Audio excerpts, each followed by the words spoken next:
के देला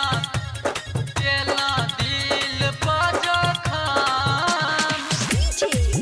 जखम चल गेला ससुर भुला के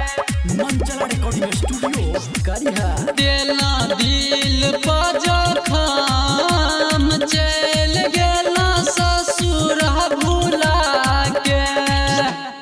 देला दिल पर जखम चल गेला ससुर भुला के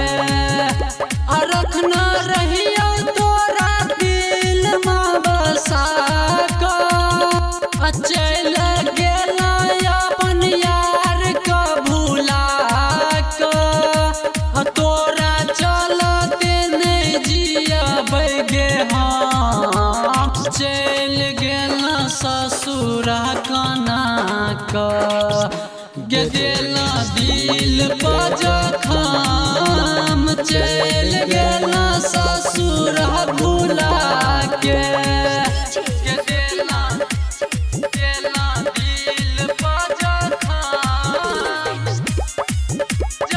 जखम चल गेला ससुर भुला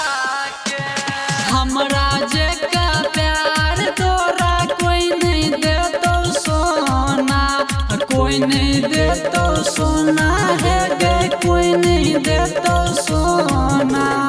हमरा जेका प्यार तोरा कोई नहीं देतो सोना रखना रहियो तोरा हम दिलवा के कोना हमरा दिल पर चलेला तू कटार गे छोड़िया खोज लेला दोसर तू भतार गे तोरा बिना हम नहीं जियबै गे सनम चल गेला ससुर कना के गे देला दिल पे जखम चल गेला हमारा कना का गे देला देला दिल पर जखम मंचला रिकॉर्डिंग स्टूडियो करिहा चल गेला ससुर भुला के मामा सबरिया पे केला विश्वास गे केला विश्वास छोड़ी केला विश्वास गे गायक रंजित के दिल से तू केला घात गे केला घात छोड़ी केला घात गे गोलू संगे ससुरा गे चल गेला जाके गुडुआ के प्यार में भूलेला